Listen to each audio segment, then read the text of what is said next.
Hi friends, SDA FDA ಅದೇ ರೀತಿ ವಿವಿಧ ಹುದ್ದೆಗಳ ನೇಮಕಾತಿ ನಡೆಯಲಿದೆ.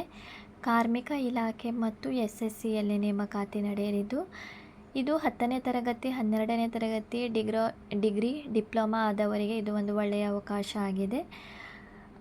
ಸಂಪೂರ್ಣ ಮಾಹಿತಿ ಈ ವಿಡಿಯೋದಲ್ಲಿ ತಿಳಿಸಿಕೊಡುತ್ತೇನೆ. ವಿಡಿಯೋ ಸ್ಕಿಪ್ ಮಾಡದೆ ಕೊನೆವರೆಗೂ ನೋಡಿ. ಯಾರೆಲ್ಲ ನನ್ನ ಚಾನೆಲ್ ಹೊಸದಾಗಿ ನೋಡುವವರು ಪ್ಲೀಸ್ ಸಬ್ಸ್ಕ್ರೈಬ್ ಮಾಡಿ ಮತ್ತು ಪಕ್ಕದಲ್ಲಿರುವ ಬೆಲ್ ಐಕಾನನ್ನು ಕ್ಲಿಕ್ ಮಾಡಿ. ಸುಮಾರು 15,000 ಹುದ್ದೆಗಳು ಇಲ್ಲಿ ಖಾಲಿ ಇದೆ. ಸಂಬಳ 25,500ರಿಂದ 1,42,400 ರೂಪಾಯಿವರೆಗೂ ಸಂಬಳ ನೀಡಲಾಗುವುದು. ಹಾಗಾದರೆ ಮೊದಲು ಈಗ ಕಾರ್ಮಿಕ ಇಲಾಖೆಯಲ್ಲಿ ಯಾವೆಲ್ಲ ಹುದ್ದೆಗಳು ಇದೆ ಅಂತ ನೋಡುವ.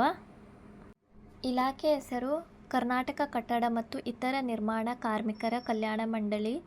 ಹುದ್ದೆಗಳ ಸಂಖ್ಯೆ 186 ಹುದ್ದೆ ಇಲ್ಲಿ ಖಾಲಿ ಇದೆ. ಹುದ್ದೆಗಳ ಹೆಸರು SDA FDA ಮತ್ತು ಕಲ್ಯಾಣ ಅಧಿಕಾರಿ ಹುದ್ದೆಗಳಾಗಿದ್ದು, ಹುದ್ದೆಗಳ ವಿವರ ನೋಡುವುದಾದರೆ ಕಲ್ಯಾಣ ಅಧಿಕಾರಿಯಲ್ಲಿ 12 ಹುದ್ದೆ, ಕ್ಷೇತ್ರ ನಿರೀಕ್ಷಕರು 60 ಹುದ್ದೆ, ಮೊದಲ ವಿಭಾಗದ ಸಹಾಯಕ FDA 12 ಹುದ್ದೆ, ಖಾಸಗಿ ಸಲಹೆಗಾರ 2 ಹುದ್ದೆ, ಎರಡನೇ ವಿಭಾಗ ಸಹಾಯಕ SDA 100 ಹುದ್ದೆ ಇಲ್ಲಿ ಖಾಲಿ ಇದೆ.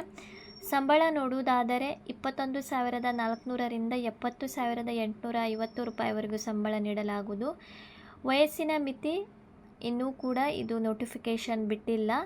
ಅಧಿಕೃತ ಅಧಿಸೂಚನೆ ಪ್ರಕಾರ ವಯೋಮಿತಿ ಮತ್ತು ವಯೋಮಿತಿ ಸಡಿಲಿಕೆ ನೀಡಲಾಗುವುದು. ಅದೇ ರೀತಿ ಶೈಕ್ಷಣಿಕ ಅರ್ಹತೆ ಕೂಡ. ಆಯ್ಕೆ ಪ್ರಕ್ರಿಯೆ ನೋಡುವುದಾದರೆ ಲಿಖಿತ ಪರೀಕ್ಷೆ ಮತ್ತು ಸಂದರ್ಶನದ ಮೂಲಕ ಅಭ್ಯರ್ಥಿಗಳನ್ನು ಆಯ್ಕೆ ಮಾಡಲಾಗುವುದು. ಇನ್ನೂ ಕೂಡ ನೋಟಿಫಿಕೇಷನ್ ಬಿಟ್ಟಿಲ್ಲ. ಅತಿ ಶೀಘ್ರದಲ್ಲಿ ತಿಳಿಸಲಾಗುವುದು ಅರ್ಜಿ ಸಲ್ಲಿಕೆ. ಅದೇ ರೀತಿ ಇದು ಮುಂದೆ ಒಂದು ಅಪ್ಕಮಿಂಗ್ ಜಾಬ್ ಆಗಿದೆ. ಯಾರೆಲ್ಲ ಕಾರ್ಮಿಕ ಇಲಾಖೆಯಲ್ಲಿ ಜಾಬ್ ಮಾಡಲು ಇಂಟ್ರೆಸ್ಟ್ ಇದ್ದೀರಿ, ಇದು 10th PUC ಡಿಪ್ಲೊಮಾ ಮೇಲೆ ಮತ್ತು ಪದವಿ ಮೇಲೆ ಜಾಬ್ ಆಗಿದೆ. ನೀವು ಇದಕ್ಕೆ ಲಿಖಿತ ಪರೀಕ್ಷೆ ಇದ್ದ ಕಾರಣ ನಿಮಗೆ ಗೊತ್ತಿದೆ, ಒಂದು ಸಲ ನೋಟಿಫಿಕೇಷನ್ ಬಿಟ್ಟ ನಂತರ ಕೇವಲ 1 ತಿಂಗಳಷ್ಟೇ ನಿಮಗೆ ಅಪ್ಲಿಕೇಶನ್ ಹಾಕಲು ಅವಕಾಶ ಇರುತ್ತದೆ. ನೀವು ಕನ್ನಡ ಮಾಧ್ಯಮ, ಗ್ರಾಮೀಣ ಮಾಧ್ಯಮ, ಅದೇ ರೀತಿ ವಿವಿಧ ಮೀಸಲಾತಿ ನೀವು ಡಾಕ್ಯುಮೆಂಟ್ ಎಲ್ಲ ರೆಡಿ ಮಾಡಿ ಇಟ್ಟುಕೊಳ್ಳಬಹುದು. ಅದೇ ರೀತಿ ಎಕ್ಸಾಮ್ಗೆ ಕೂಡ ನೀವು ಪ್ರಿಪೇರ್ ಆಗಬಹುದು. ನೆಕ್ಸ್ಟ್ ಇನ್ನೊಂದು ಇಲಾಖೆ SSC ಸಿಬ್ಬಂದಿ ಆಯ್ಕೆ ಆಯೋಗದಲ್ಲಿ ಕೂಡ ನೇಮಕಾತಿ ಇದ್ದು, ಇಲ್ಲಿ 14,582 ಹುದ್ದೆ ಬೃಹತ್ ನೇಮಕಾತಿ ನಡೆಯಲಿದ್ದು, ಹುದ್ದೆಗಳ ಹೆಸರು ಇಲ್ಲಿ ಸಂಯೋಜಿತ ಪದವಿ ಹಂತದ ಒಂದು ಹುದ್ದೆಗಳಿದ್ದು, ಇಲ್ಲಿ ಹಲವಾರು ಹುದ್ದೆ ಖಾಲಿ ಇದೆ. ಹುದ್ದೆಗಳ ವಿವರ ಯಾವ ರೀತಿ ಇದೆ ಅಂತ ಕೂಡ ನೋಟಿಫಿಕೇಷನಲ್ಲಿ ಇದೆ. ನಾನು ತಿಳಿಸಿಕೊಡುತ್ತೇನೆ ನೋಡಿ. ಇದು SSCಯ ಒಂದು ನೋಟಿಫಿಕೇಷನ್ ಆಗಿದೆ. ವೆಬ್ಸೈಟ್ ಲಿಂಕ್ ಕೂಡ ನೀಟ್ಟಿದ್ದಾರೆ, ssc.gov.in. ಇಲ್ಲಿ ನೀವು ನೋಡಬಹುದು ಹುದ್ದೆಗಳ ವಿವರ ಇಲ್ಲಿ ಇದೆ. ಅಸಿಸ್ಟೆಂಟ್ ಸೆಕ್ಷನ್ ಆಫೀಸರ್, ಅದೇ ರೀತಿ ಇನ್ಸ್ಪೆಕ್ಟರ್ ಎಕ್ಸಸೈಸ್, ಸೆಂಟ್ರಲ್ ಎಕ್ಸಸೈಸ್, ಬೇರೆ ಬೇರೆ ಇನ್ಸ್ಪೆಕ್ಟರ್ ಪೋಸ್ಟ್ಗಳು ಕೂಡ ಇಲ್ಲಿ ಖಾಲಿ ಇದೆ.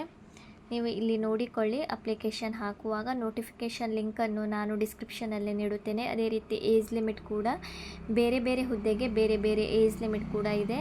Tax assistant, sub inspector, accountant, junior accountant, auditor, ಹೀಗೆ ನೋಡಿ ಹಲವಾರು ಹುದ್ದೆ ಇಲ್ಲಿ ಖಾಲಿ ಇದೆ. ನೀವು ಅಪ್ಲಿಕೇಶನ್ ಹಾಕುವಾಗ ನಿಮ್ಮ ಶೈಕ್ಷಣಿಕ ಆಧಾರದ ಮೇಲೆ ನೀವು ಅಪ್ಲಿಕೇಶನನ್ನು ಹಾಕಿ.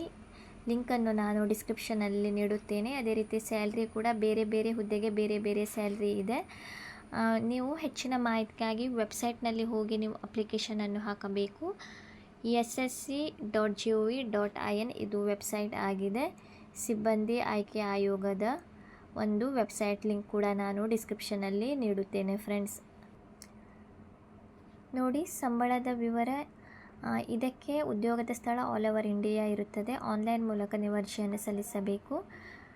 ಸಂಬಳ 25,500ರಿಂದ 1,42,400 ರೂಪಾಯಿವರೆಗೂ ಸಂಬಳ ನೀಡಲಾಗುವುದು. ವಯೋಮಿತಿ ಕನಿಷ್ಠ 18 ವರ್ಷ ಮತ್ತು ಗರಿಷ್ಠ 32 ವರ್ಷ. ಅದೇ ರೀತಿ ಬೇರೆ ಬೇರೆ ಹುದ್ದೆಗೆ ಬೇರೆ ಬೇರೆ ವಯೋಮಿತಿ ಇದೆ. ನೀವು ನೋಡಿಕೊಳ್ಳಿ. ಡಿಸ್ಕ್ರಿಪ್ಷನ್ನಲ್ಲಿ ನಾನು ಲಿಂಕನ್ನು ನೀಡುತ್ತೇನೆ. OBC ಅಭ್ಯರ್ಥಿಗಳಿಗೆ 3 ವರ್ಷ, SC ST ಅವರಿಗೆ 5 ವರ್ಷ, PWBD UR EWS ಅಭ್ಯರ್ಥಿಗಳಿಗೆ 10 ವರ್ಷದ ವಯೋಮಿತಿ ಸಡಿಲಿಕೆ. PWBD OBS NCL ಅಭ್ಯರ್ಥಿಗಳಿಗೆ 13 ವರ್ಷ, PWBD SC ST ಅವರಿಗೆ 15 ವರ್ಷದ ವಯೋಮಿತಿ ಸಡಿಲಿಕೆ ನೀಡಲಾಗುವುದು. ಶೈಕ್ಷಣಿಕ ಅರ್ಹತೆ ಪದವಿ ಆಗಿರಬೇಕು. ಅದೇ ರೀತಿ ನೀವು ನೋಡಿಕೊಳ್ಳಿ ಬೇರೆ ಬೇರೆ ಒಂದು ಯಾವ ಹುದ್ದೆಗೆ ನೀವು ಆಸಕ್ತ ಇದ್ದೀರಿ. ನೋಟಿಫಿಕೇಷನಲ್ಲಿ ಬೇರೆ ಬೇರೆ ಹಲವಾರು ಹುದ್ದೆಗಳು ಖಾಲಿ ಇದೆ. ಅರ್ಜಿ ಶುಲ್ಕ SC ST PWBD ಅಭ್ಯರ್ಥಿಗಳಿಗೆ ಯಾವುದೇ ರೀತಿ ಅರ್ಜಿ ಶುಲ್ಕ ಇಲ್ಲ. ಸಾಮಾನ್ಯ OBC EWS ಅಭ್ಯರ್ಥಿಗಳಿಗೆ 100 ರೂಪಾಯಿ ಕೇವಲ ಅರ್ಜಿ ಶುಲ್ಕವನ್ನು ನೀವು ನೀಡಬೇಕು. ಅದೇ ರೀತಿ ನಿಮಗೆ ಗೊತ್ತಿದೆ ಇದಕ್ಕೆ ನೀವು OBC ಕಾಸ್ಟ್ ಸರ್ಟಿಫಿಕೇಟ್ ಮಾಡಬೇಕು. ಇದು ಒಂದು ಕೇಂದ್ರ ಸರ್ಕಾರದ ಹುದ್ದೆ ಆಗಿದ್ದರಿಂದ ಆನ್ಲೈನ್ನಲ್ಲಿ ಅರ್ಜಿ ಸಲ್ಲಿಸಲು ಜೂನ್ 9ನೇ ತಾರೀಕಿನಿಂದ ಜುಲೈ 4ನೇ ತಾರೀಕುವರೆಗೆ ನೀವು ಅರ್ಜಿಯನ್ನು ಸಲ್ಲಿಸಬಹುದು. ಏನಾದರೂ ಡೌಟ್ ಇದ್ದರೆ ನೀವು ಕಮೆಂಟ್ ಸೆಕ್ಷನಲ್ಲಿ ಕೇಳಬಹುದು. ನಾನು ಡಿಸ್ಕ್ರಿಪ್ಷನಲ್ಲಿ ಲಿಂಕನ್ನು ಕೂಡ ನೀಡುತ್ತೇನೆ. ಅಲ್ಲಿಂದ ನೀವು ಡೈರೆಕ್ಟಾಗಿ ನಿಮ್ಮ ಒಂದು ಅಪ್ಲಿಕೇಶನನ್ನು ನೀವು ಸಲ್ಲಿಸಬಹುದು. ಏನಾದರೂ ಡೌಟ್ ಇದ್ದರೆ ಕಮೆಂಟ್ ಸೆಕ್ಷನಲ್ಲಿ ಕೇಳಿ.